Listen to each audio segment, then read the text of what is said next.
Tikriausiai kiekvienas, kuris yra sudalyvavęs auto įvykyje, žino, koks tai yra nemalonus jausmas. Gaila, bet iš visų mano turimų automobilių nukentėjo būtent šis. Ir būtent šiandien paskirime dieną sužinoti, ką reiškia turėti klasikinį automobilį, jį eksploatuoti ir šiuo atveju remontuoti.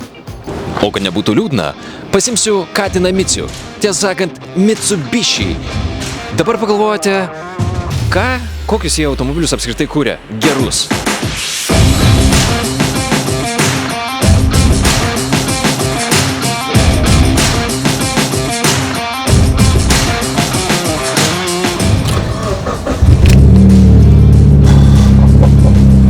Sakoma, kad pinigai negali nupirkti laimės.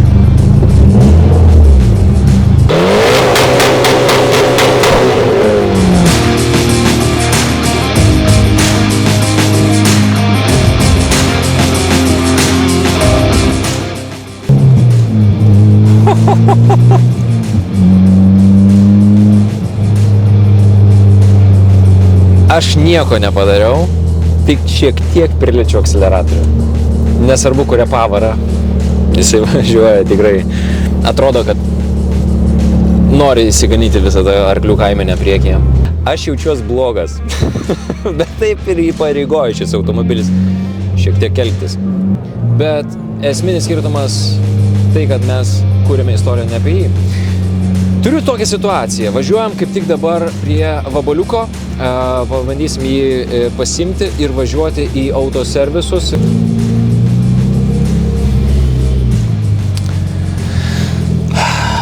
Šiame epizode suprasi, ką reiškia turėti klasikinį automobilį ir kas nutinka, kai jisai sudūžta.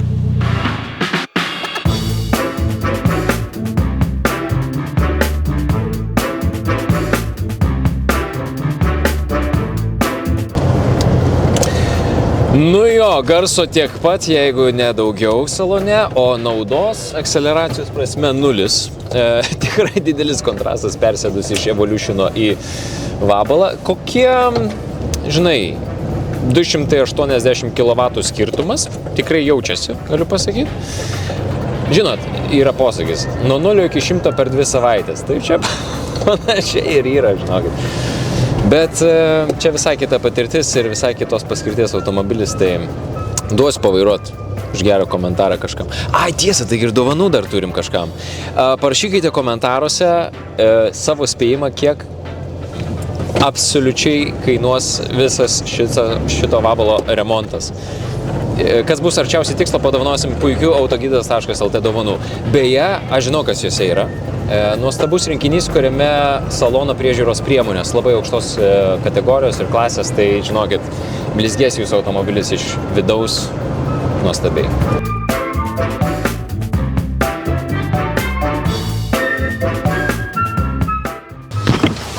Atvažiavom į pirmąją lokaciją. Važiuoja taip pat gerai, tik tai veidelis pakreiptas biškim. Sveiki, Andrius. Labą dieną. Kuo vardu? Vidmantas. Vidmantai, susitarėm, kad laukėt mūsų, bet nežinot, koks eksponatas. Tai prašom pasižiūrėti veidelį. Ką galvojat? O, čia bėda. Bėda? Nu. Kodėl? Nu, tai čia reikia jau kažką tai konstruoti, daryti. Gerai, nieko nekonstruosim, duodu visas naujas dalis. Įmanoma pataisyti? Viską naują duodu, sparnas, lempos, man tik tai reikia, kad surinktumėt ir, aišku, faktas nudažytumėt. Nu, įmanoma, aišku, viską įmanoma. Kiek daugmaž kainuoja pas jūs šitie visi dažymo, tvarkymo darbai? Nuo dalies priklauso. Aš keliu šiandienos klausimą, ar yra sudėtinga turėti klasikinį automobilį ir kas nutinka, jeigu ištinka toks bučkis. Tai žinokit, aš irgi, kai turėjau tą auto įvykį, pamaniau, kad bus čia reikalų, tai žinokit, kai kurie servisai manęs nepriėmė. Man kyla natūralus klausimas, kodėl? Kaip galvojat? Nu tai, pavyzdžiui, tokį klasikinį automobilį prie jo daugiau, kaip sakant, rūpesčių, viso darbo ir to. o negu prieš tų standartinių, kaip sakant. Tai šitą tai čia atvažiavo, atkepė ir, ir viskas išvažiavo. O čia truputėlį daugiau meilės reikia su tokiais, ne? Čia reikia taikyti, daryti, tai kai būna, kad kas netinka, dar čia kai būna, kad ir tos standartinės dalis, kurios perkamos, tai jos būna, kad jos netinka, jas reikia pritaikyti pirmiausia. Tai pas kažkokį skardininką reikia tada važiuoti, ar ne? Čia principė nespecifinė. Ta sparna, kad jį nudažyti, tai reikia jį nuimti. O... Tai jisai nusiema kaip ir kitų mašinų? Ne, čia eina dar tokia kembrika, kiek aš žinau, šičia turėtų būti. Jo, yra čia mes. Tie kembrikai, tai kad taip tai galėtų man vietos dažyti, bet tada tas kembrikas apsidažo. Tai turi jį nuimti, paskui vėl primontuoti atgal. Prieš jį paruošimą, prieš dažymą turi jį nusijimti. Ir užsidėti kitą, kurį jau, kaip sakant, dėsi į vietą, jį turi prisitaikyti. Tai aš kiek girdžiu čia labai daug reikalų. O tai palaukit, tai neapsimsit, klientas stovi, laukia, kada bus operacija padaryta. Apsimtumėt ar ne? Eilės tvarka galima būtų apsimti čia. Eilės tvarka, o tai kada čia ta eilė? Pas mus kažkur tai gal mėnesis laiko. Mėnesis laiko? Gerai, o kokia būtų taip, apytikslė jūsų darbų kaina? Kiek vertintumėt tokį darbą? Tą matiškumą labai sunku pataikyti, nes tų matinių dažų... Aš girdžiu, kad čia daug reikalų iš tikrųjų, kad čia problemytę mes turim. Tai... Pavyzdžiui, jeigu taip draudimo atveju būtų, tai aš nežinau... Tai čia draudimo atvejis ir yra? Nežinau, tai jie turbūt dar kažkiek tai leistų daugiau to automobilio dažyti, negu šitą pažeistą dalį. Tai gerai, dažom visą priekį, visą priekį, sparną, buferius. Kas gaunasi tada? Apytiksliai. Jo. Čia pusantros, 3, pusė, tai bus 5. Aš kaip matau, tai čia už pačio darbo kainą, be ardymo darbų, tik pačio paruošimo dažymo kažkur tai 800. Plius dažai ir dar ardymo darbai. Turėsiu žinių, tikrai prasinešiu, susiskambinam tada. Mes važiuojam kitur, pažiūrėsim, ką kiti pasakys, ar nuliūdins, ar pradžiugins. Gerai. Dėkoju Jums labai dar kartelį.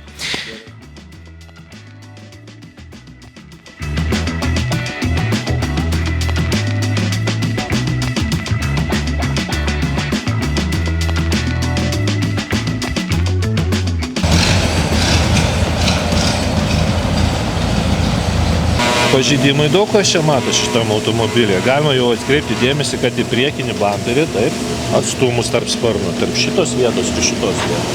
Geometrija čia jau matome, tai kaip jinai yra. Šitie vadinimai laikikliai, kaip jie jau stovi. Tai jau jie irgi bus pažeisti, ar ne? Taip, nes matosi čia braukimai ant to jau bamperio. Taip? Taip. Priekinis sparnas buvo prieš tai remontuotas, jau matom to remonto pasekmes, taip, atšokę šitie yra dažai, jau yra, matome tos vadinamos medžiagos išlyginamosios didelius sluoksnius.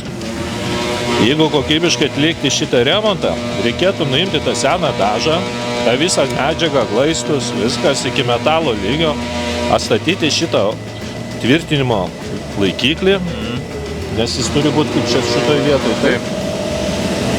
Variklio dangtis, aš manau, visiems jau aišku, kad jie reikėtų keisti. Čia jau klausimų niekam nekyla. O tai nebūtų paprašiau tiesiog sparną pakeisti? Sąnaudos, išlaidos ir vienas dalykas, kaip šitą detalę rinkoje galės nupirkti tvarkingą. Tas sparnas, aš manau, kad dar taip lengvai jis nepasikeis, nes gali būti jį sunku nuo kėbulo numontuoti. Ir kitą bus sunku primontuoti, nes jau bus korozijos pažeistos vietos. Tai, žodžiu, klasikinis automobilis gavęs tokį pakankamai paprastą smūgį ir remonto visas procesas yra gerokai sudėtingesnis, aš įsivaizduoju, taip? Taip, be abejo. Šitam automobilį yra sunkiausia, kad jam yra rinkoje detalių trūkumas, nenusipirksi taip lengvai ir neprieisi, ko tau reikia. Tu turi improvizuoti, turi kažką galvoti. Čia atrodo toks dalykas, kaip jūs sakot, paprastas. Pakeisti sparną. Taip, pakeisim, bet reikia turėti tą sparną. Gerai, jeigu aš turiu sparną, aš turiu visas dalis. Kiek daug maž visas procesas užtruktų ir kiek tai kainuotų? Grubiai. Šitom automobiliam mes tai skaičiuoja ir dauguma tokių servisų skaičiuoja jie atsižvelgdami į sąnaudas laiko. Čia toks procesas, kiek kainuotų, tai man labai sunku yra apspręsti. Reikia atidaryti bagažinės dangtį, matyti, kas tenais yra, kaip su tom tvirtinimo vietom, spinom vadinamom. Ar jis užtenka tik tai atstatyti, reikia keisti. Čia yra daug sudedamųjų dalių. Ir dabar atsakyti į klausimą, kiek tiksliai kainuotų, reikia tiksliai viską ir įvertinti. Užsakovas, draudimo bendrovė nustato to automobilio rinkos kainą. Jie turi nustatyti, ar verta jį tą automobilį remontuoti. Tai ką tai? Ar jis, tikslingas tas remontas bus jo. Pavyzdžiui, automobilis kainuoja 1000 eurų, kaip pavyzdys. Galima jį remontuoti pagal visus protingumo kriterijus iki 700 eurų su PVM. Tos detalės, jūs sakot, galima nupirkti. Gal ta detalė tik tai bus įvertinta, kad už ją gali mokėti, kaip pavyzdys, 200 eurų, o jinai rinkoje 500 eurų kainuoja. Kas viską kitą, tą skirtumą dengs. Ta viską reikia suderinti, reikia paruošti namų darbus. Tada jau tiksliau galėčiau pasakyti, kiek maždaug kainuotų ir kiek laiko užtruktų tas jūsų automobilio remontas. Turi viską atsakyti mokėtojas. Kas mokės už automobilį? Ar jam verta jį statinėti, o gal jį verta jų? Tai va dėl to mes ir susidurėm su situacija. Na, iš pažiūros tai yra senas automobilis, daugelis jau jo neeksploatuoja ir panašiai, na, tokių metų, bet morališkai man jisai kainuoja daug. Ir aš jį eksploatuoju pakankamai sėkmingai ir jisai vienaip ar kitaip gali uždirbinėti ir pinigus, jisai gali būti ir instrumentas. Tai ar verta jį remontuoti, tai faktas, kad verta man asmeniškai, bet jūs mane vedat prie to, kad man gali būti, kad reikės iš savo kišenės mokėti už tą remontą šiek tiek. Yra tokie, taip, niuansai, yra to remonto. Dabar taip. Kokius man namų darbus reikėtų atlikti? Taip. Pasakyti, draudimas atstato automobilį į buvusią būklę. Dabar pažiūrėkit prieš tai, kokia buvo, prieš tai įvykį tą kapotas, vadinamas tas dangtis variklio. Taip? Jisai jau buvo daug sykių, ne kartą čia bandytas ištaisyti, glaistytas, dažytas. Tai dabar, ką reiškia, mes dabar nuperkam kitą dangtį, kurį, sakot, įmanoma gauti, taip, ir nupirkti, bet jo kaina bus atitinkama ir jis bus naujas. Tai ką, jeigu uždėsim tą dangtį, kas reiškia? Pagerėjo automobilio būklė. Aš gerėja detalės, kokybė, taip? Taip, iš vienos pusės taip, bet mane patikino, kad bet kuri pakeista detalė į naują šito automobilio bendrinę vertę meta žemyn. Mane taip yra patikinęs ne vienas šitų klasikinių automobilių vertintojas. Tai bet kuri pakeista detalė, originali detalė, kuri netgi ir paglaisyta, sutvarkyta kažkokiam tai lygmenį, yra vertingesnė negu ta nauja, kuri bus iš gamyklos. Tai va čia toks irgi labai toks slidus klausimas. Tai kaipgi vertinti tą žalą ir kokie būtų tokie žingsniai. Bet jo. Šitą klausimą jums atsakys ir viską apspręs tas draudimo bendrovė ir jos ekspertai. Pagal jų sąlygas. Labai detaliai viską paaiškinot, iškėlėt man dar daugiau klausimų, bet mes kaip tik dabar, žinokit, ir važiuosim pas žalų vertintoją. Ir jisai panašu ir pasakys, kiek vertas šis automobilis. Atvažiavom pas žalų vertintoją Mantą iš Asistavitos. Sveikas gyvas. Sveiki. Malonu. Va, turim situaciją. Daug kas purtosi šito viso reikalo, nes klasikinis automobilis, čia daug darbo ir panašiai. Kaip dabar įvertinti tą visą žalą, tai ar dažnai susidurėt su klasikiniu automobilių vertinimu, Mantai? Nu, ne kiekvieną dieną, bet susidarėm, teko ir su tokiais modeliais susidurti. Tai galbūt bus lengvesnė procedūra, ne? Na, aš manau, kad nebus čia labai sudėtinga. Supratau. Tai nėra standartinis automobilis, tai nebus 5 minučių darbas. Reikės daugiau darbo įdėti, bet suskaičiuosim. Ar mes galime tikėtis, tarkim, per artimiausias 14 minučių kažkokio tai jūsų žalos vertinimo? Ne, per 14 minučių aš tik tai galėsiu padaryti apžiūrą išorinę. O kiek daug maž trunka visą tą procedūrą? Valandom? Valandom, tai čia nesimetoja valandom.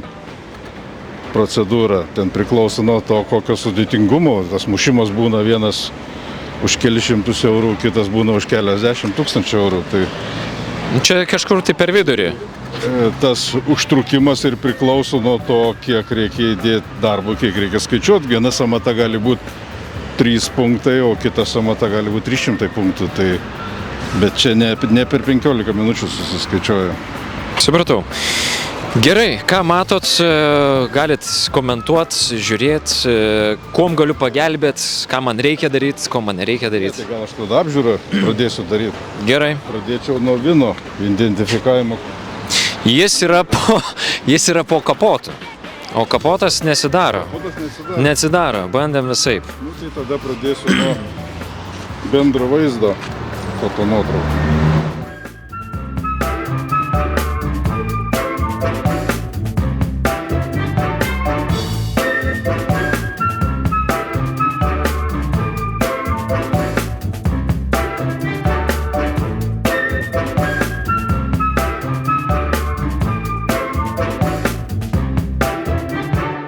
Jeigu jūs užsakysit turto vertinimo ataskaitą, aš jau į automobilį pradinę apžiūrą atlikau. Aišku, neatsidarė variklių dangtis, čia reikalinga bus antra apžiūra, kažkur tai servise, kas specialistas atidarys. Ir tada, kai bus 2 apžiūros, galutinai suskaičiuoti nuostolių dydį, pateikti užsakovui. Užsakovas tada su tuo dokumentu, ką nori, tą daro. Teikia draudikui, sako, man išmokėkit pagal nepriklausomą turto vertinimo ataskaitą. Ir net po tos pateikimo gali ta suma keistis, nes čia vis tiek yra apskaičiavimas, kiek galėtų kainuoti, jeigu remontų. Nes vienas servisas remontuoja ten po N eurų, kitas po X eurų už darbo valandą, nes kiekvienas servisas turi savo įkainius. Bet jeigu, pavyzdžiui, remontas kainuotų kažkiek daugiau, nesvarbu, ten 100 eurų, 200 eurų, tai jūs galite pateikti sąskaitas faktūros, pateikti papildomai dokumentus draudikui ir aš manau, kad draudikas peržiūrės ir jeigu pretenzija pagrįstas, tai išmokės papildomai tos pinigus. Čia būtų pas mane tai tik tai nuostolio įvertinimas arba atkūrimo kašto arba kitaip remonto kaštų apskaičiavimas pinigų. Arba iš kitos pusės galima skaičiuoti, kiek jis neteko vertės. Iki sugadinimo jisai buvo jo vertė, kaip nesugadintų tam tikra kažkokia suma pinigų, X eurų. Dabar jisai sudaužytas, jisai kainuoja mažiau. Tai reiškia, o jūs pagal civilinį kodeksą ir visus ten kitus dokumentus patyrę žalą, jūs turit kompensuoti, jums turi nuostolius kažkas. Tas, kas atsakingas arba atsakingos asmens draudikas. Tai va tokia... Negali būti toks dalykas, kad netgi ir pateikus visas remonto ten sąskaitas ir panašiai, man reikės dar papildomai susimokėti, nes tiek draudimas neįvertino šitos žalos. Būna tokių situacijų? Kad papildomai reiktų susimokėti... Į savos kišenės. Ne, aš manau, kad nebent draudikas nėra atsakingas arba atsakingas asmuo už atnaujinimą. Pavyzdžiui, jūs norėsit pasikeisti visas tas kitas detalės arba nesusijusias šitą dangtį pasikeisti, tai už tą jis neatlygins. Ne, tik tai apie... Yra vertė, yra tokia, kokia yra to vertė, to gaubto yra vertė. Jeigu jūs ten sugalvotumėt užsidėti kažkokį ypatingą dangtį, ar iš kito metalo, ar naujai padarytą, ar kuris brangesnis yra. Principas yra žalos atlyginimo toks, kad už atnaujinimą tai neatlygytų, už atnaujinimą jau pačiam reiktų dasimokėti. Asistavita.lt nekilnojamo ir kilnojamo turto vertintojas Mantas Sinkevičius. Ačiū Jums labai už pagalbą, už pirminę apžvalgą. Aš net nebejoju, kad mes dar susisieksim šitų klausimų.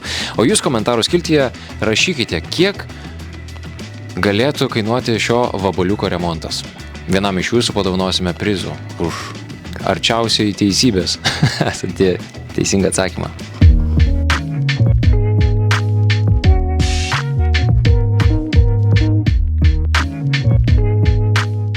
Skambinam Arūnui Stepuliui, jis daugelio žmonių gelbėtojas, kas liečia vabalo dalis, tai nusinčiau jam savo nuotraukas, sakė, padės su dalimis. Tai jo nuomonės mes ir norėsim pasiklausyti, skambinam Arūnui.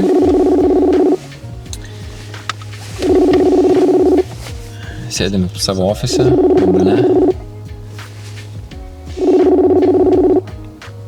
Įdomu, ką pasakys Arūnai šitą temą. Sveiki, Arūnai. Labadiena. Labą. Padėkit. Iš esmės esam tokioj situacijoj, kad kai kurie servisai atsisako remontuoti, kiti sako, kad bus čia labai daug reikalų ir visi klausia, tai iš kur tos dalis. Tai žinau, kad keli žmonės patikino, kad pas jūs būtent tų dalių galima atrasti. Tai apskritai kokia praktika, daug tų vabalų nukenčia eismo įvykiuose ar ten apskritai klasikiniai automobiliai. Kokia yra jūsų praktika šitą temą? Aš šiaip jau laikausi tos nuomonės, kad vabalams atsarginės dalys reikalingos tada, kai jie yra restauruojami. Iš tikrųjų labai retas atvejas, kai oldtimeris, sakykime, senas automobilis, juolab restauruotas, pakliūna į eismo įvykį. Nes vis tiek visi vairuoja žymiai atsargiau, jų kilometražas tikrai yra žymiai mažesnis negu šiuolaikinių automobilių. Tai tokios didelės praktikos nėra ir galbūt čia ir draudikai kartais pasimeta, nes nepapuola į kažkokią statistiką ir nelabai žino, kaip galų gale vertinti tos automobilius, kaip tas detalės iš kur gauti ir panašiai. Ir taip tikrai prisipažįstu dažnai ir prašo ir manęs, jeigu yra senas Volkswagenas, padėti tiek atrasti tas detalės, tiek, sakykime, kažkokią samatą sudaryti, jeigu vis tik tai atsitinka nelaimingas atsitikimas kokiam vabalui arba senam autobusiukui. Tai šitą mes iš praktikos taip galim padaryti. Čia galbūt svarbiau yra kokio lygio detalės tas galima būtų gauti, nes vabalų yra tiek prigaminta pasaulyje, kad vis dar apsimoka jas gaminti naujas, nėra didelės bėdos, bet nebegamina, sakykime taip, Vokietijoje tų detalių. Arba pats Volkswagenas jau yra atsisakęs tų oro aušinamų, sakykime, vabaliukų arba autobusiukų detalių gamybos. Tai gamina visi kokie tik įmanoma fabrikai visam pasaulyje ir yra atskiri tokie, kaip dileriais, net nepavadinsiu, tiesiog handleriai, prekybininkai, kurie turi didelius sandėlius Europoje ir jie iš įvairių pasaulio vietų, reiškia, surenka tas detalės iš gamyklų perka. Ir galų gale tokiu būdu iš tokių prekybininkų ir mes užsakinėjom detalės ir jos atvažiuoja čia į Lietuvą tokiais kiekiais, kokių reikia. Tai tokia bendra praktika. Tai žodžiu, aš nesu bėdoje, kas liečia dalis, vis tiek vienaip ar kitaip mes jų gausim, ar ne? Manau, kad taip. Čia vėlgi pasidalinsiu savo labai daugiametę patirtimi, kodėl aš pradėjau domėtis vabalais, nes supratau, kad juos vis tiek reikės remontuoti ir kaip remontuosi be detalių. Seni Volkswagenai, geriausias detalių aprūpinimas apskritai palyginti su visais kitais senais automobiliais, reiškia, ir kitom markėm, sakykime. Tai Volkswageno garantuotai tikrai gausite daugiausia tų detalių. Negalim garantuoti, kad tos detalės tikrai bus labai kokybiškos, dažnai reikia jas, truputėlį kažką su jomis dar padaryti, kažkiek dar padėti toms detalėms atsistoti į vietą. Bet pats tiekimas, ačiū Dievui, kol kas nenutrūksta, o beje, T1 autobusiukų detalių netgi daugėja, kadangi jie vis dar yra labai populiarūs tarp kolekcionierių ir mėgėjų oldtimerių. Tai matau, kad kiekvieną mėnesį vis kažkas atsiranda dar papildomai iš tų detalių. Tas mane labai džiugina. Ar gali būti taip, kad draudimas paprašys jūsų eksperto nuomonės įvertinti mano automobilio vertę? Kaip yra nustatinėjama ta automobilio vertė? Ar užsiema tokią praktiką? Nes rinka tikrai yra pakankamai maža, tai negali tiesiog atsidaryti skelbimų, pasižiūrėti kažkokios tai bendrinės rinkos kainos, labai individualus eksponatas. Tai kaip tą vertę atitinkamai ir nustatyti? Šiuo atveju taip labai geras ir teisingas klausimas yra ir mes negalim orientuotis dabar į lietuvišką rinką, jos nėra praktiškai, tų automobilių per mažai yra, kad galėtume vesti kažkokią statistiką. Turime vis tik tai orientuotis į arba ES rinką, arba į Vokietijos rinką, kaip bazinę rinką, kur yra daugiausia tokių senų Volkswagen. Tai, maždaug tokios gairės ir būtų.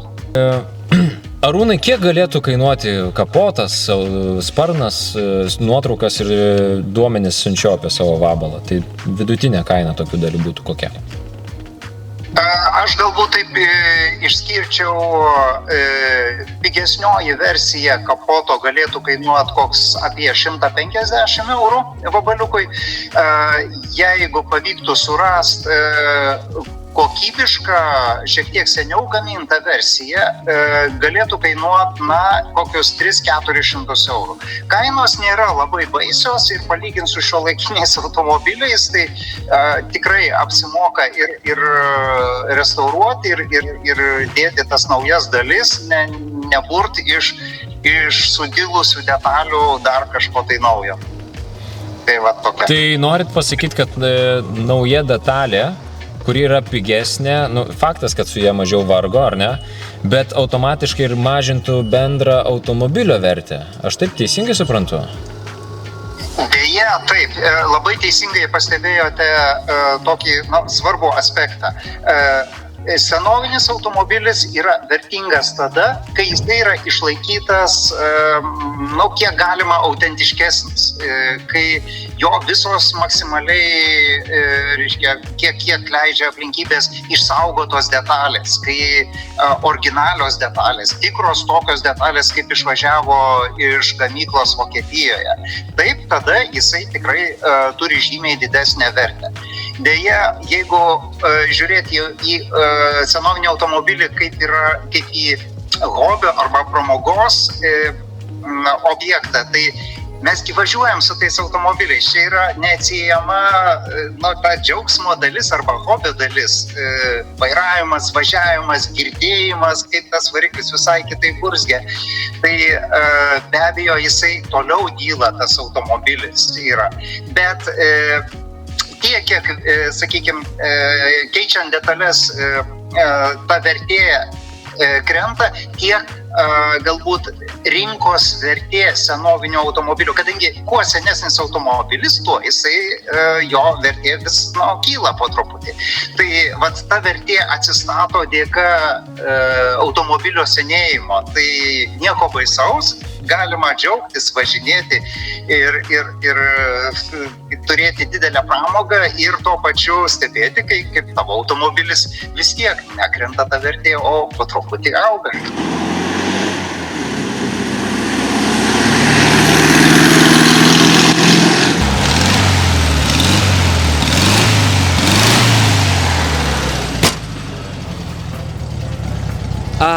Maloniausias kvapas pasaulyje, bent jau man asmeniškai.